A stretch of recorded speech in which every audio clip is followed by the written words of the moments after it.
নবীজি বলছে যদি কেউ ক্ষমা চাওয়ার পরে কোনো কেউ যদি ক্ষমা না করে, সেজন্য আমি নবীর সুপারিশ আশা না করে।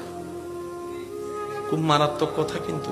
সেজন্য নবীজি বলছেন, হে আমার উম্মত, যা জামিলা হয়েছে, যার সাথে হয়েছে, তুমি ক্ষমা করে দাও, তুমি ক্ষমা করে দাও।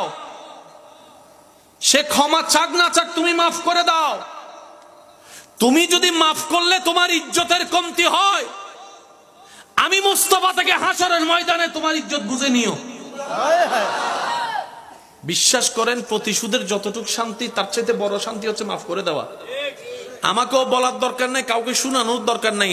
আপনার জীবনের সবচেয়ে বড় শত্রু যে ইনডোর হোক, আউটডোর হোক, ঘরের হোক, বাহির হোক, যার সাথে আপনার বনেও না, যার সাথে চেহারা দেখতে ইচ্ছা করে না, এরকম কেউ থাকলে শুধু মনে মনে আমার দিকে তাকাই হলো কথাটা রাখার জন্য, শুধু মনে মনে বলেন, যা তোরা মাফ করে দিলাম।